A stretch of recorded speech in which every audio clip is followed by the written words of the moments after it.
Welcome, ladies and gentlemen, dear audience, live and in color from London with the spectacular, rich green Zach spreadsheet.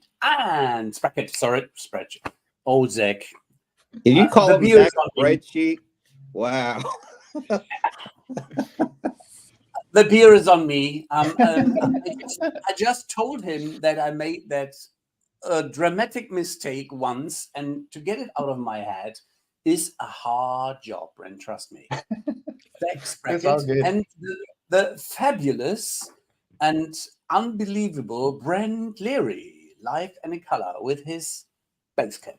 So, gentlemen, I first would like to thank you all, because being too much German spontaneously driven, I chased your good fellow Sarita round about a week ago before we went for the Cologne event, where I met Zach the first time.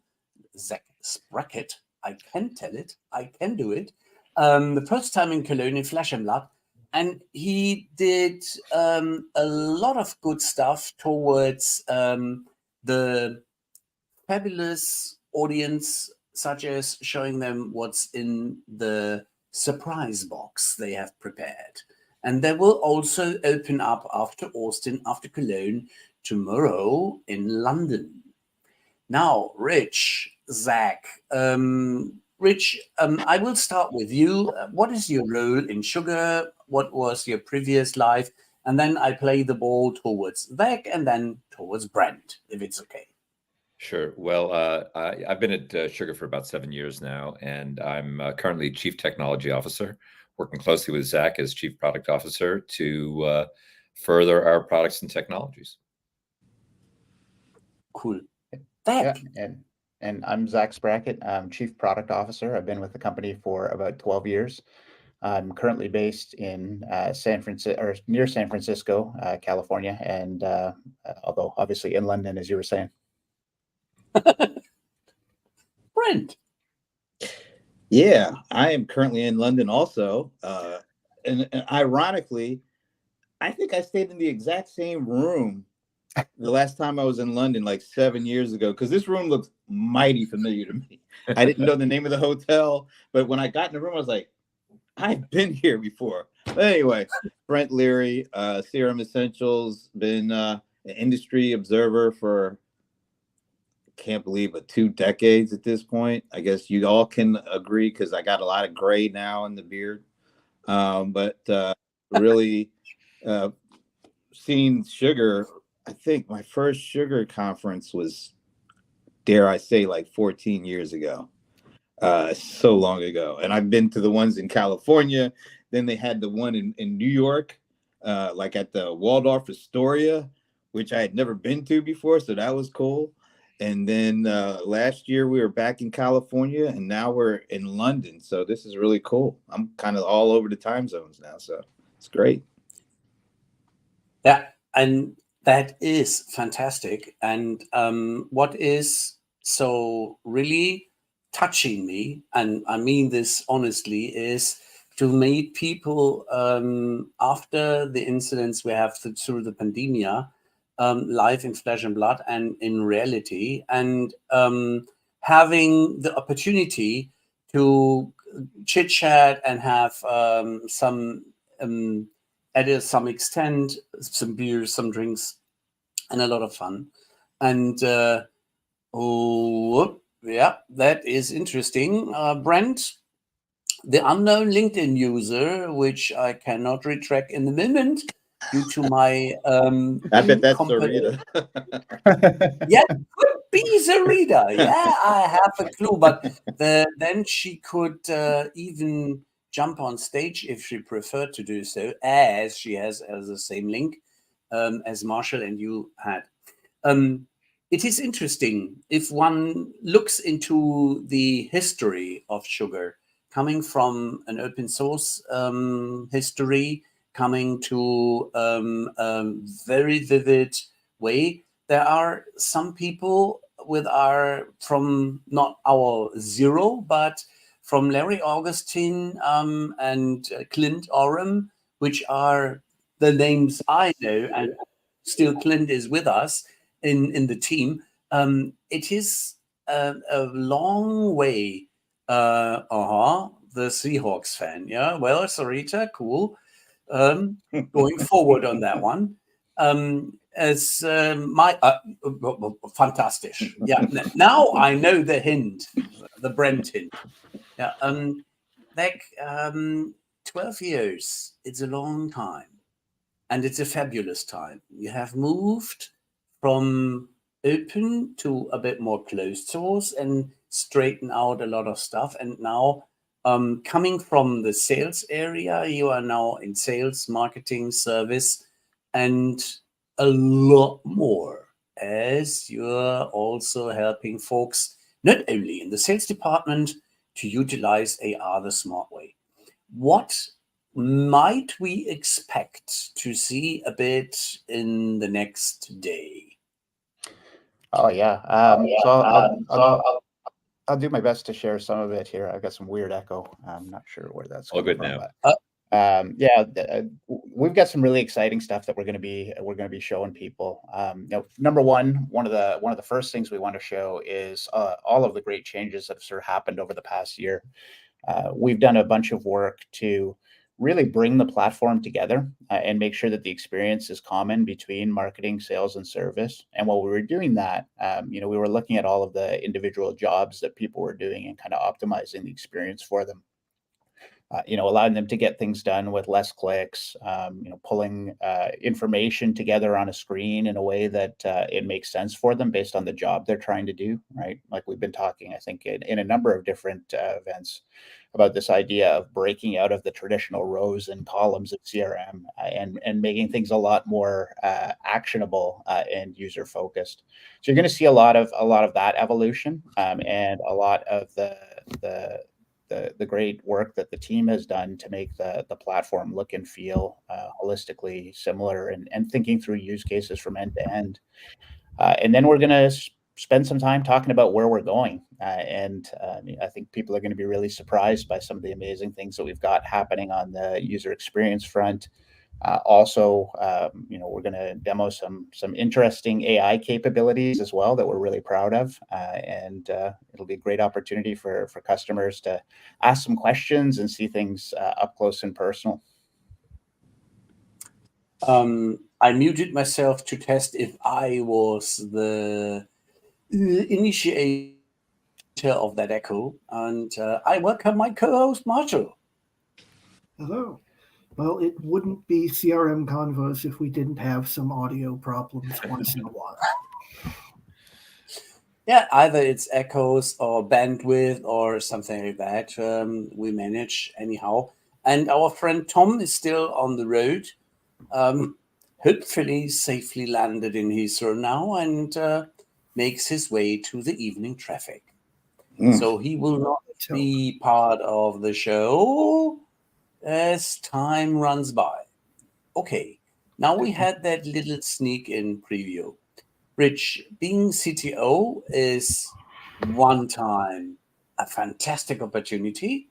On the other, it's always a challenge because everybody is knocking on your door and then going for next door and then asking Eric Okimoto if he can tell him also some secrets. So how you manage and how you get along and with all that drive you are taking forward? Well, we have a pretty strong collection of individuals with really outstanding technical background. One of the fellows who works for me is a fellow by the name of Louis Monnier. Louis is famous, world famous, for inventing web search. He invented Alta Vista, built it himself, and from there came everything we know today. So Louis and I collaborate a great deal on AI technology, LLM technology, high-dimensional databases, all sorts of things. Our predictive technology is from a chief scientist perspective is led by Louis, with me running behind him as quickly as I can. But Zach and I have known each other for a long time, and we have I think a great working relationship in terms of me pushing on the innovation side, and as well as Zach and his team. But Zach brings it to the forefront, right?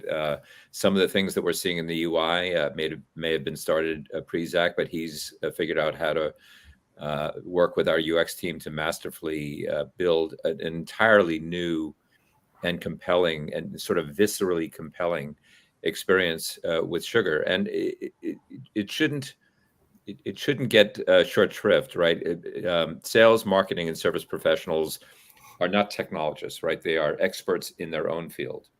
And building an experience that is both productive, but also viscerally pulls them in. People are used to being pulled in on their devices when they're home. The experience of which apps they're willing to use are in part the experience they get. Reconstructing that in a B2B application, but having that same value is something that Zach's team has done exceedingly well. And you'll if you haven't seen it, you really should take a close look. And we'll be evolving a great deal. And we're now pushing the envelope on generative AI and technologies like that.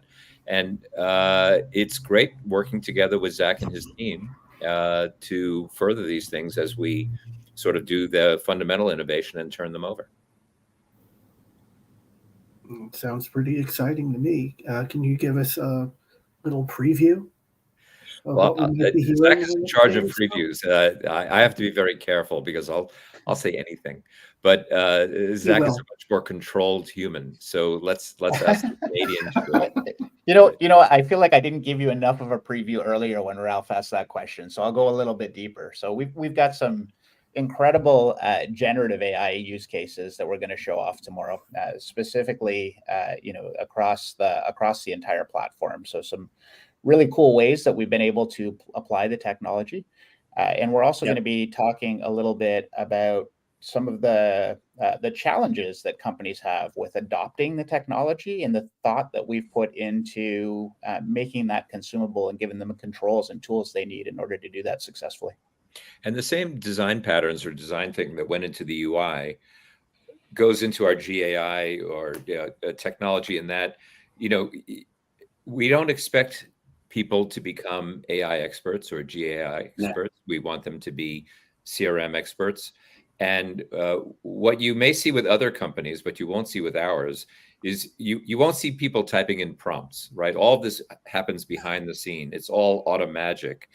We do the mapping of what assistance people need to the tools and machinery and output that GAI plus our neural network predictive AI together can produce. And I think we have an interesting cut on it, because it is all about providing assistance to individuals. I think we're moving from the era of advice to assistance, where instead of guiding people of what they ought to do, we now do it. And doing that without having to become an expert or even know that AI is really doing the work. Yeah, and I'll push even further on that thread, or pull even further on that thread, in that, ultimately, I think generative AI is the new UI. It's ultimately driving us in the direction of, let's get out of memorizing all of the different steps that we need to take to accomplish a task, or let's click on these 14 different screens to progress through a series of steps. Let's jump right to the answer, and let's get the answer in the format that makes sense for the device or the situation that I'm working from. It's pretty amazing. There's some really, really cool stuff that we're enabled to do now. Yeah, it sounds more like, it sounds to me more like the way we would use our own native intelligence to get tasks done. We don't necessarily think of every step or everything that's going to inspire us, but the fact that we have that ability built in lets us jump to the end. And it sounds like AI technology here is going to let us jump to the end. Yeah, I mean, think about some really simple kind of use cases that are actually really challenging, like the idea of search. Say you want to find a little bit of information that exists in your CRM. No problem, right? You go to the search panel and you start to search for it. But it's actually really difficult to find the thing that you're looking for sometimes, because you almost need to know, like, what is the data structure? Where is the right place for me to look for this thing? And frankly, a lot of people don't have that knowledge, and they shouldn't have to have that knowledge. They should be able to specify what they're looking for and just have it come to them. I think for the first time, technology is getting to a point where that kind of stuff that seemed like the future is now possible. And I think the most exciting part right now is that it's an opportunity for us to sort of get out of the constraints or the boxes that we put ourselves in terms of like how we think about designing applications, and do some stuff that's really new and creative and unlocks things that just people didn't expect to be possible. Let me give another example. So search is sort of the macro view. I'll give you a micro view of it. Imagine somebody types into a chat, how do I do this XYZ thing, right? And in the documentation, it has never been documented how to do that thing, because there's infinite combinatorics. How could you possibly document everything? Using a combination of high dimensional databases that we run, along with GAI technology, we can extract small clusters of information from our documentation, and then use GAI technology, use our own technology to assemble those clusters and then map that back, so that we can give you instructions on how to do things that have never been documented before, right? We can invent how to procedurally get things done without ever writing it. And it'll change the way you document things, which it'll be a series of very micro level instructions that our technology plus GAI technology will be used to assemble into whatever use case you request. And and by the way, if you want that in Spanish, we can do that too, right? Yes. It's pretty amazing. Yes. Yeah, it sounds great, but you're going to be putting that room full of infinite monkeys with typewriters out of a job. No. I think the essence of all this stuff is it allows people to focus on the work that differentiates humans from machines, right? So, doc writers spend very little time writing, and most of their time interviewing and analyzing, right? Like, I go meet with the engineers, and I try to understand what they were thinking, and I try to, visualize how this could be. And then at the end, they write the documentation. That last part is the rote work that we'd love to remove from the shoulders of individuals, so they can focus on the hard stuff that humans do, which is, what does this thing do, and how does it work, and how should this be described? And whether it's a doc writer or a sales rep, this is not a replacement plan. This is an assistance plan to allow them to focus on what they're good at. Yeah, fundamentally, all of the things that we're building, at the core, what we're trying to do is enable people and give them additional tools and additional powers to be more efficient and more productive, and to just get things done quicker and easier. You just follow your marketing claim that the platform do the work. And I would like to throw the ball into Brent's field, such as a respected and appreciated colleague. He jumped in and made it possible to be with us on the screens. And I would like to have a bit of his expertise, a little brain share, how you see the market developing, especially in that AI mania. Well, I'm glad that you used threw in the term little, because I think that's extremely important when you're talking to me about knowledge and stuff like that. But I think I'd like to ask, because all this year, of course, going back to November of last year when OpenAI hit us with the chat GPT, and there's like a line of delineation between, pre that and post that. In the first part of the year, it felt like vendors were just, a lot of the events that I was going to, they were basically just saying things like, we've got Gen AI and come on board, we're good, we got it. But there wasn't really a lot going on underneath the we're good, we got it. But it does feel like over the course of the year, as I've gone to more and more events, it has gotten a bit more tangible, and more use cases are being developed and talked about. The last couple of weeks at Dreamforce and Cloud World, they have got really, really specific. Oracle with the healthcare, kind of going from top to bottom with hardware, the software, the data, the AI, and all that. And you just talked about you're going to announce or present a couple of use cases tomorrow at the conference. Are these sales related use cases? And if so, were these things that your customers were kind of saying, hey, this is the kind of stuff that we're looking at, we want help with? How does Gen.AI help with that?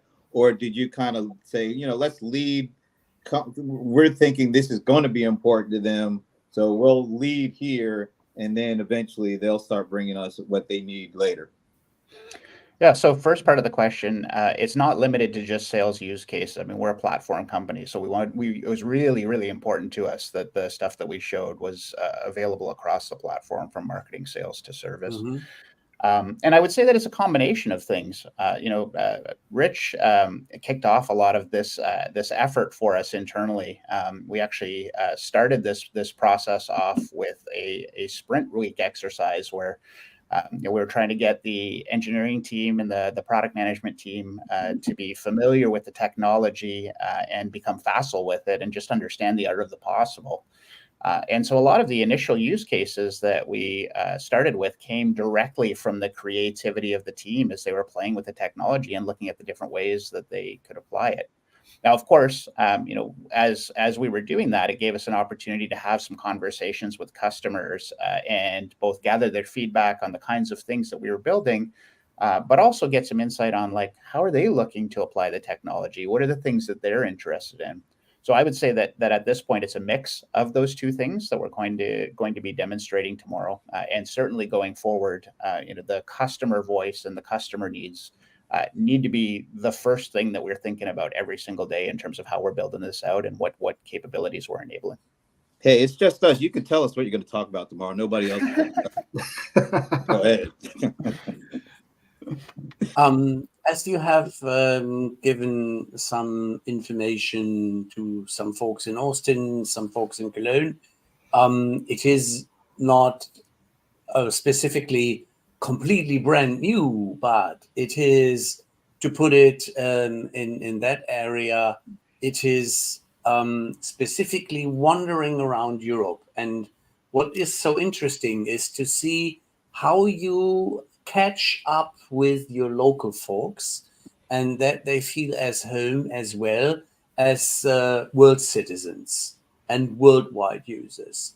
And I wanted to play the ball again into Brent's field in the way of 20 years of expertise. Have you had a similar hype in your memory and in your reflection as we had that AI hype last November till now? Does anything come to your mind which a similar impact? Even the iPhone didn't feel like it got the amount of hype coming out of the gate like OpenAI with ChatGPT did. In email, people email, great, all right, yeah, we got to use it. No real hype around it.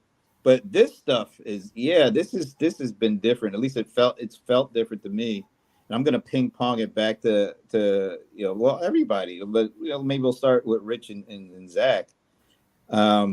Since all this stuff kind of started at the end of last year, and now we're barreling towards the end of this year, how is your individual and maybe the company's approach or idea of what this stuff is? How has it changed over the year?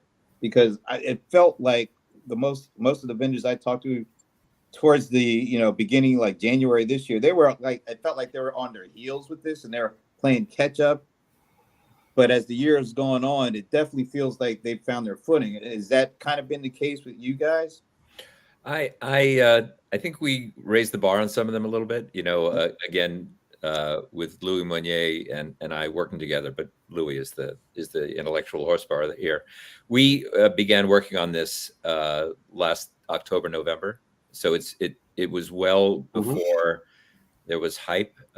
Initially, he was looking at DALL-E, but is well versed in the industry enough to know what was coming in terms of text-based LLMs, and we began planning what you'll see and hear announced. And what will that be? What's that? I don't recall. As You're breaking CEO, up. I You're don't do breaking up, Brent. announcements anymore. But I think it's a two-swing league. I think you're done. So we began this December, January. We had engineers working on this in February. What you see or will see, should it ever be announced, shortly, is the work of those people dating back to January and February. So I actually thought we had leaned in a great deal and not only worked through the breadth of solutions that Zach alluded to, but worked through it's not just slap a prompt in your app, GAI. It's what is the solution? What is the assistance our customers really want? And how does that manifest itself using GAI in the back and other technologies? I mean, we are very experienced with neural networks and predictive technology. We're very experienced with high dimensional databases in our own technology. We use that for our embedding technology to boost data into the predictive models. And we applied all of that into this space. So I don't think we're playing defense here. I think we're very pleased with where we are right now. Yeah, lovely, lovely to hear that. Zach, I would agree. I would agree with that. But the even more interesting piece to me is that there's still opportunities to Rich, you're going to love this one, to be even more offensive. I am from Brooklyn. I think perfectly. Yes, yeah. The technology is moving at such a crazy pace that even the things that you started thinking about 6 months ago that were maybe not possible at the time are again starting to become possible. You're starting to see things like the real multimodal part of the models coming out and being available, and that's just going to unlock a whole bunch of new use cases that we haven't been able to deliver yet. It's pretty wild. And like you said earlier, I mean, I've been in this industry for a little bit at this point, and I can't think of a point in time that felt like things were moving at the pace that they're moving right now, and that the possibilities were being unlocked. But these transitional periods in tech are interesting. They, some raw technology lives for a long time, whether it's, AI. I mean, I hacked on Lisp machines when I was like 7 or something, but, and then something gets layered in or added to that makes it approachable at scale. Neural networks, incredibly powerful. We do amazing predictive things, but I don't think people are as comfortable with it being as approachable as something that just generates, provides their assistive work and generates this stuff. And so, in the case of cloud computing, until there was web services, there was no real cloud computing. It was the extra thing on top. When there was, MP3s, right?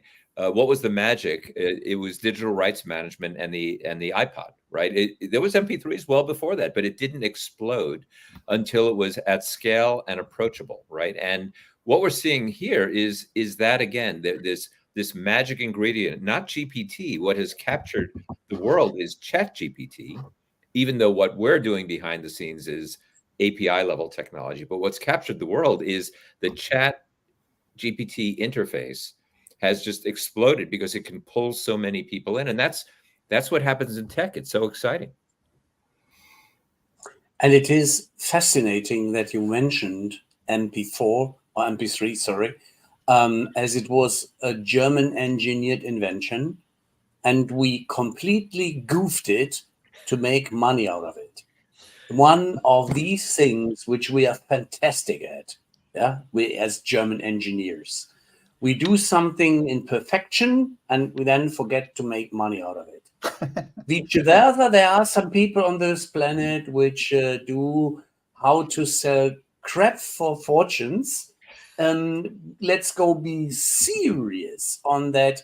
What I love in your explanations and learning here is also edutainment, such as is entertaining.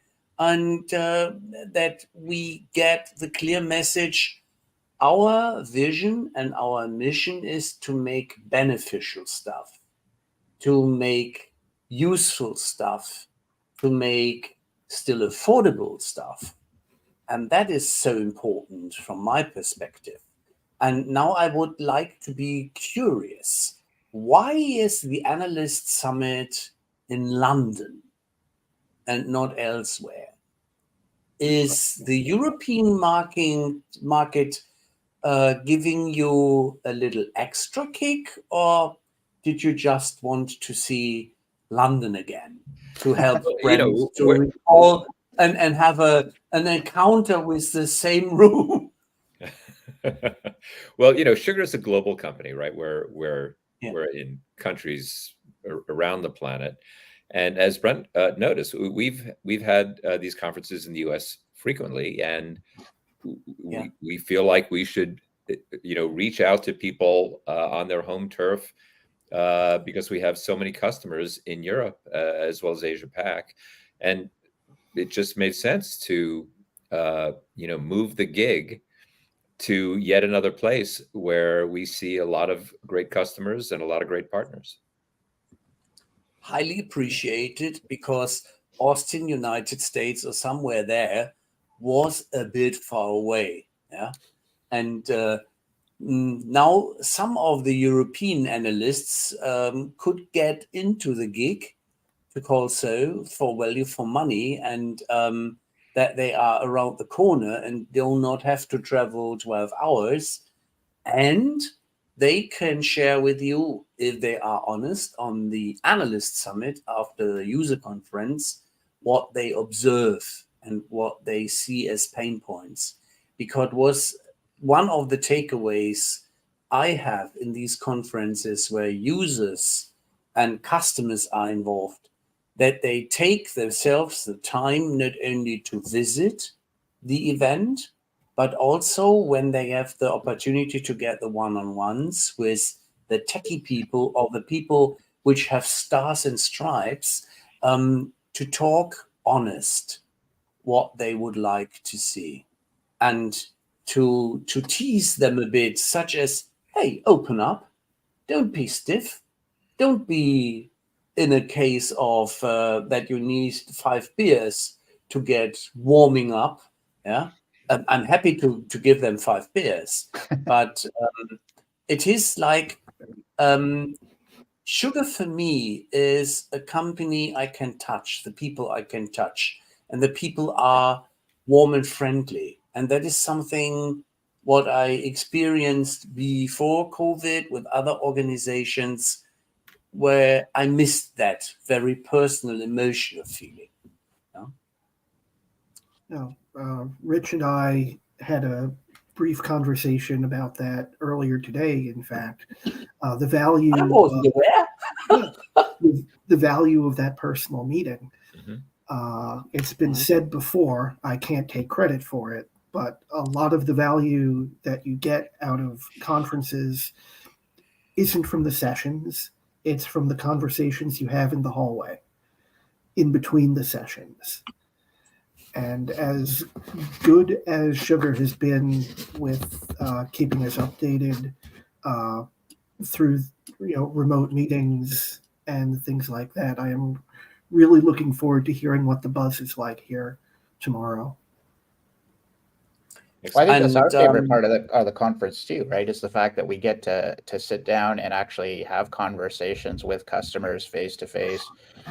We were stuck doing so much of that over Zoom for so long, and there's so much that is lost in those conversations, and they tend to be a lot more transactional, because you got a fixed block of time and a fixed subject that you're going to talk about. And the organic nature of just getting all of these people together and hearing what's really happening is incredibly exciting. And I think it gets us both pretty pumped up. Well, I'm just grateful that you got me out of the house for a few days. What is your perspective on market changes? How did people adopt their economical needs, their human needs to drive teams forwards, and to utilize the, as you said, assistant capability of tools to drive them forward? What is the economic challenge we do have here in general, and what do you see in the sectors for instance, which are most agile or which are driving forward and give you a key incident such as we were surprised by that in that industry, or we got a specifically German to English translation. My AI is sometimes on hold as well. Such where is the extra beef to motivate you to go the extra mile? Is there a specific teaser, a specific industry? I don't know if you want to take that, Zach. I'll talk about the technology side, but I don't know if you want to talk about the industry or business side, Zach. Look, we have customers in all kinds of different markets, which is amazing. Yeah. And we get to talk to a lot of people in a lot of different business lines. I think we've seen with some of our manufacturing customers some incredible adaptability in the past few years. They've been dealing with challenges that are kind of mind-boggling, with the supply chain and then interest rates and really kind of everything that's happening. And it's forced a number of them to look at different ways to operate their business. And we've been able to have some really fun conversations with them about how tools can help them to do that and what role we can play in that. And I think one of the things we observe, particularly in the mid-market where we focus our energy and attention, is the need for speed. When you think about marketing organizations generating leads, handing them off to sales, or support organizations and service organizations being responsive, the handoffs that have historically occurred in organizations have just been a killer for their business. It's a killer in a negative way, right? If you were to start all over again and build both organizations and CRM technology, you wouldn't build three separate things and occasionally sync them together and have to wait overnight or more before information becomes visible to others. And that's why we we created the Time Aware CDP, because everybody can see all the information all the time. And to me, time and speed are the essence of what we're trying to help customers gain and garner. And particularly in the mid-market, where they have more flexible organizations and more willingness to take risks, and their orgs are not as brittle. The ability to provide the kind of tools that allow them to achieve high speed of moving information around and accessing information and responding more quickly, just as this assistive technology will also help them do. I think that's been part of a positive feedback loop for them, for us rather, when we talk to customers, we talk about slicing time down between organizations and responsiveness. That is a really big deal. Wow. And Marshall? I was saying wow also. So I think we agree on that topic. Wow.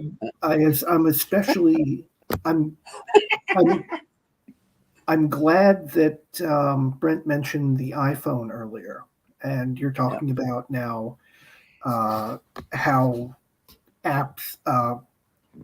the application of AI technology is developing.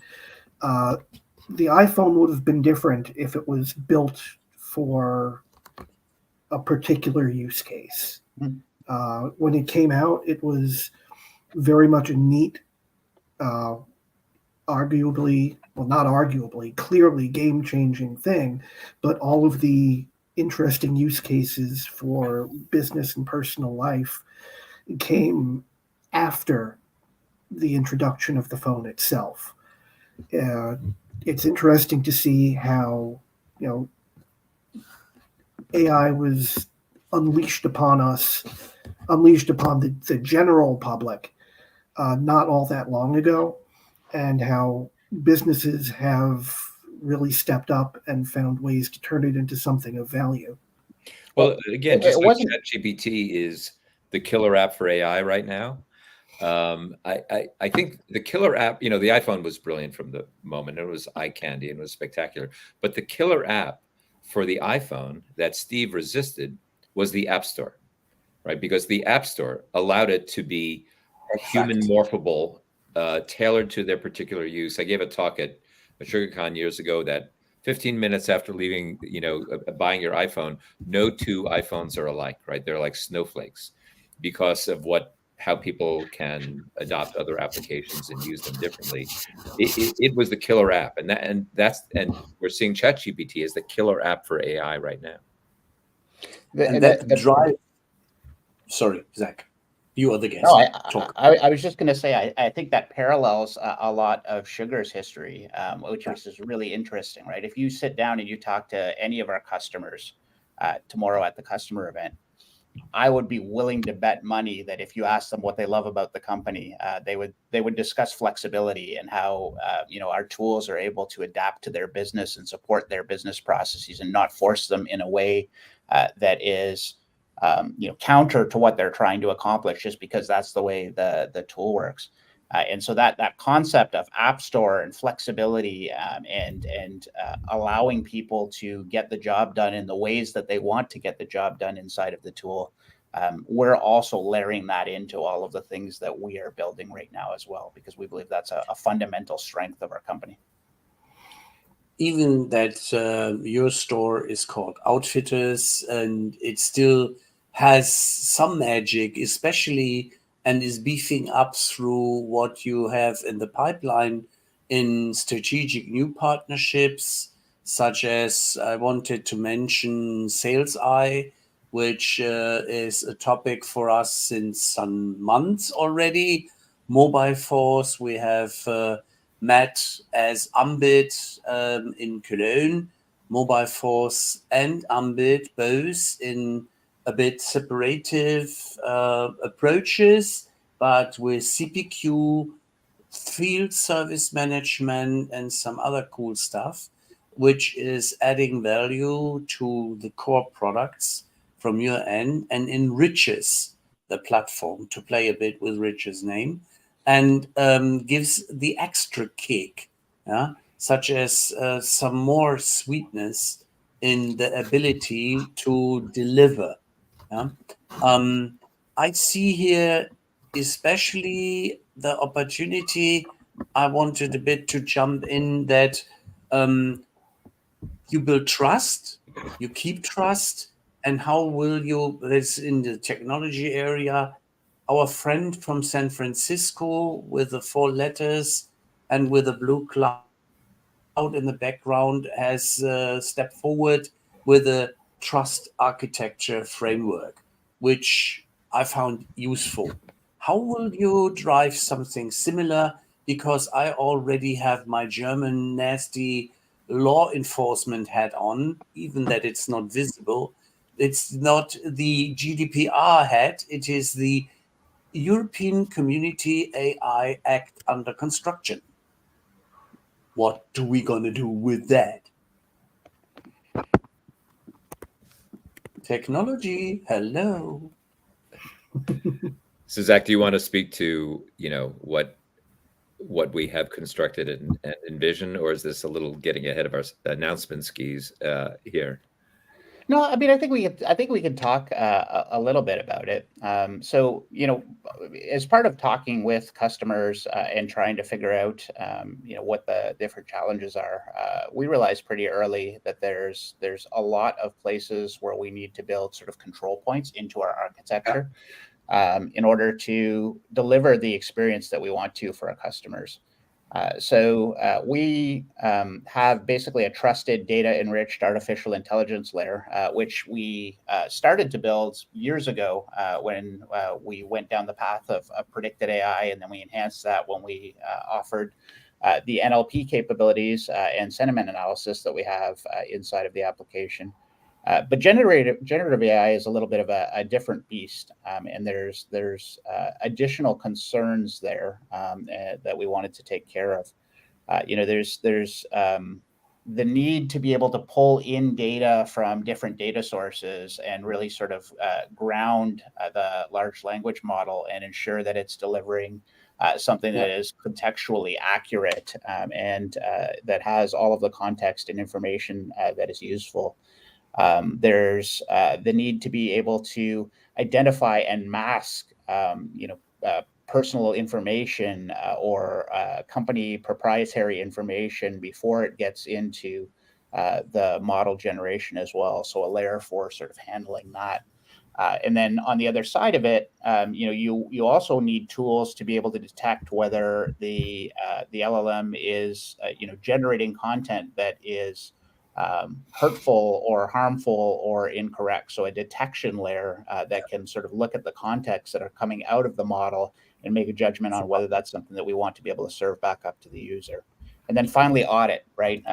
Being able to track all of this and understand exactly how it's being used, what kind of recommendations are being given by the models, and tweak and optimize going forward. So we have all of that built into our architecture. There's even some subtleties that are required when you're invoking a service, as vendors are that have metered functionality in terms of response rates and flow rates and things like that, and where we have a global cloud with thousands and thousands of customers. You have to build essentially a GAI load balancer, right, to ensure that response times are being served across the planet effectively. And so that is part of the underlying magic that people don't talk about. It's kind of boring, right? It's machinery. But to build active, large scale and responsive systems, we're stepping into new spaces or applying some old concepts into new spaces that haven't been done before. Gentlemen, as I read that you are on the hot seat, to say so, I would love to give you an opportunity to give a call to action from your end, and then the three of us can continue the fantastic conversation if this is fine with you. As I'm very grateful that you spontaneously, with honest no chance, made it happen, that you participated in that conversation from London. So what, Zach, starting with you, is your call to action for our audience, for our customers, for your customers tomorrow, and for the analyst community to take away or to do or to go forward with? By the way, Zach, before you go, your room has gotten like completely purple. Are you a Prince fan or something? Because he's fading away. It's so purple. Yeah, I'm not sure entirely what's happening. I've been watching it, and I don't even know where there's a light switch to hit, unfortunately. So I haven't figured out my lighting either, obviously. Relax, it's technology, and technology is just there to help or to make things interesting. And this looks really interesting.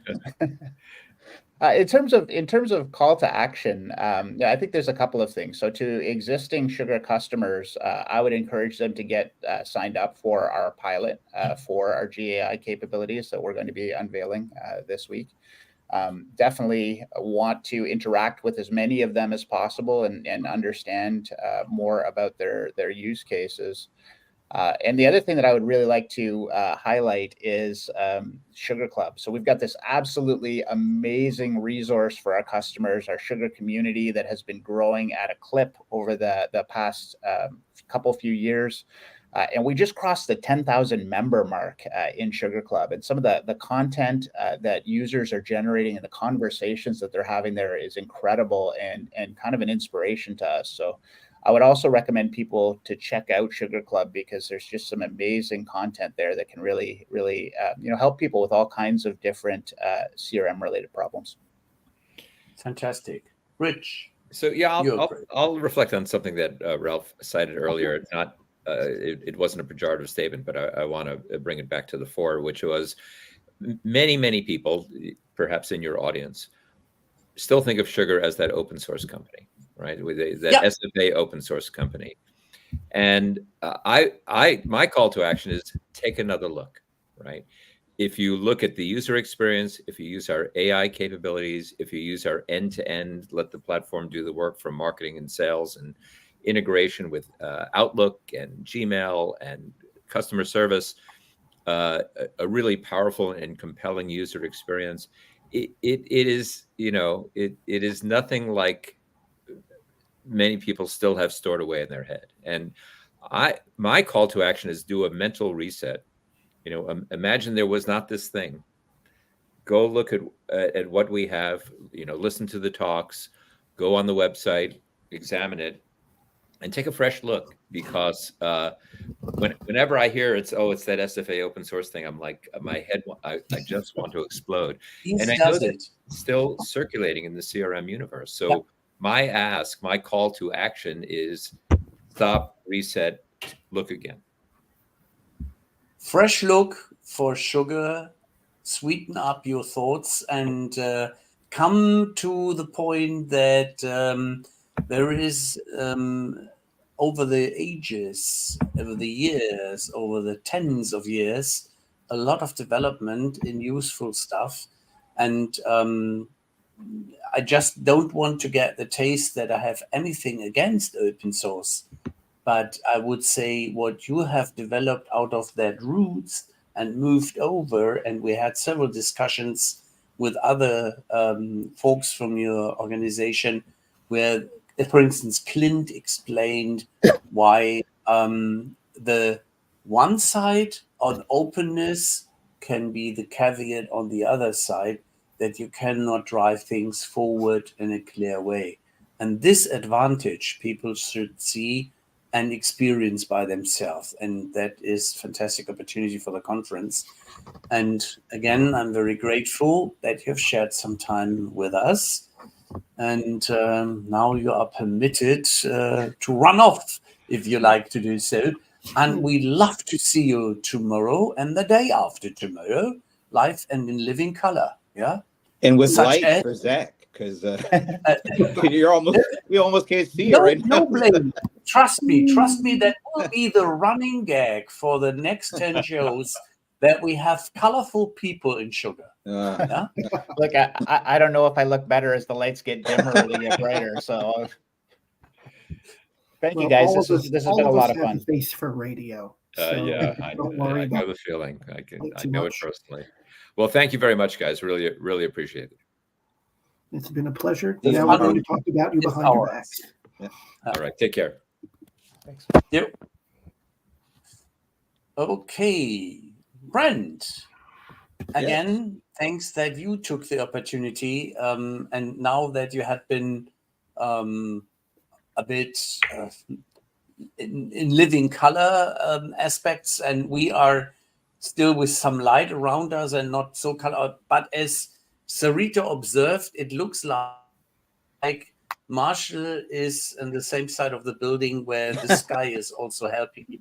I like the little touch. He's got the hint of purple, but he's got the light on it, and it keeps it at bay a little bit. So. Yeah, getting that extra creepy vibe. Brent, from your perspective, what makes Sugar special? Well, I like that their legacy is they started like this, and then over the years they got this and this, and they've done it in a way that it's kind of it's good and bad. It's good that they did it, and it's been if you haven't been watching throughout the years, you might have missed it because I think going back to what Rich was saying, I still hear people say, "Oh, you're the open source folks." I'm like, "Oh my God, that's like 10 years ago at this point." They're a platform, and they've got every component that most of the big boys have at this point. And I'm sure tomorrow when they talk about what they're doing with generative AI, because that's what everybody wants to hear about, it's going to be a similar story to what everybody else is doing in terms of bigness and thoughtfulness. And I'm guessing that the use cases that they're going to focus on, they're going to focus on in a detail that nobody else probably has focused on. So it is time. It's well past time that people stop thinking about them as what they thought they were when they first happened. But sometimes it's just really hard to get over that first impression. And I love the fact that they've gone well beyond that, but it's time that, people do give them a second look, because if the first look was a decade ago, it ain't the same look. Good point. So having heard what you've heard from Zach and from Rich, how is that going to affect the sort of things you're looking for tomorrow? Questions you might ask. They didn't tell us anything. We got to go and find it out tomorrow. We were trying to get some scoop out today, but we couldn't get them. So no, I'm looking forward to it. And what I like about companies like Sugar is that we've seen the people. We know these folks. We know their executive team. They've been there year after year after year. And so there's a familiarity that in the tech space kind of gets lost. There are a few companies that I can literally say I've seen these same folks for 10 years, and they're getting fewer and further between. So I think having that kind of leadership in place for that amount of time, exactly, and still being able to introduce new people and new things, it brings from a kind of the analyst perspective, it does give you a little bit of sense of, all right, we do have a better idea of what's going on here, because we do have a better idea of who these people are and what they've been trying to do year over year over year. So I really appreciate that. I recall only one long runner with a solid continuing approach in leadership and people one could have talked to 20 years, 15 years, 10 years, 5 years ago, and they were not laid off. This is one of my pain points, where I said trust has for me to do with humans, with accountability, and exactly what you described, Brent, that you see people more than once and you see them for a certain time and you can trust what they are talking to, and they are open in sharing with you where they drive their ideas and solutions. And that is very important in these days, where there are other roller coasters running around, and where we have not such a stable economy we would like to have, especially driven by wars and other unpredictable stuff what is around us. So to have the accountable bits and pieces and to make the plans on that is a cool approach. And what I already know, but as I didn't want it to be a spoiled sport, what I have seen in Cologne was not bad at all. So it is worth for those which are jumping in here and are coming around tomorrow and the day after tomorrow, that there is a lot of beef which is sweeten up the meal, and also vegetables if you are from the other side of having your meals and prefer vegetables instead of meat, like me, or sweets, which I would love to have after every good meal. So the combination is the Zach's got the look. Thanks, Claire. Yeah, that I was missing. And it's good to have a word from marketing here in the last minutes of our conversation. Thank you, Claire, for that one. I love that one. Yeah. And thank you, Ralph, for reminding me that I haven't eaten yet today. Well, this is a thing we both have to sort, as it was a bit while traveling and having a supplier for airline travel who has who has a long price list for, if you want to get something to eat with my company, you have to pay. I'm still the old-fashioned guy. I sit down, I get a small meal, but I get one, and it's in the European area. You get nothing.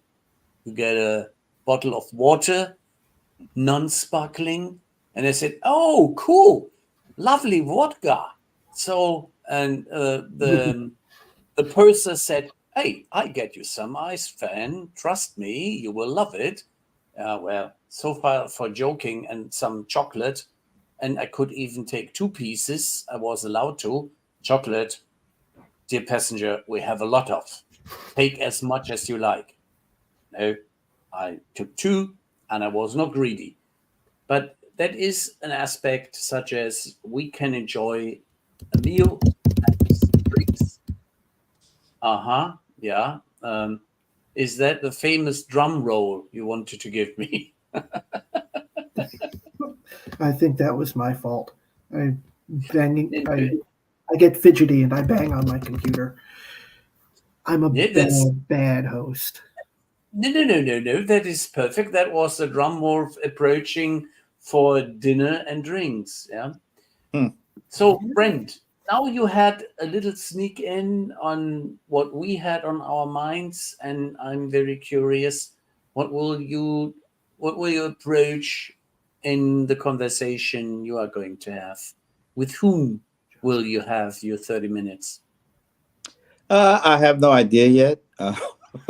Well, I'll figure that out. I did come prepared, so we'll see what happens, But I always like talking to any of the folks here. I mean, they're first of all, they're just good, genuine folks, and they know what they're doing, and so and they also enjoy. You can tell when folks enjoy working with each other, and you can see that just looking at Zach and Rich. They definitely enjoy working with each other. So it's cool to pick up on that stuff, and then you try to figure out a conversation. That's the easiest part when you get the right people and they have the right kind of experiences and the right kind of personalities. It's hard to mess up a show. It's hard to mess up a conversation. So you get that whoever they throw at me, I'll be ready. Sounds Super. good to me. I would call that famous last words. Yeah. And I go push the button that we can go backstage. And looking forward to the next conversation, ladies and gentlemen. I hope you enjoyed that one. Take care. And we would be most enthusiastic if we jump in one or the other here in London and at that fantastic event tomorrow.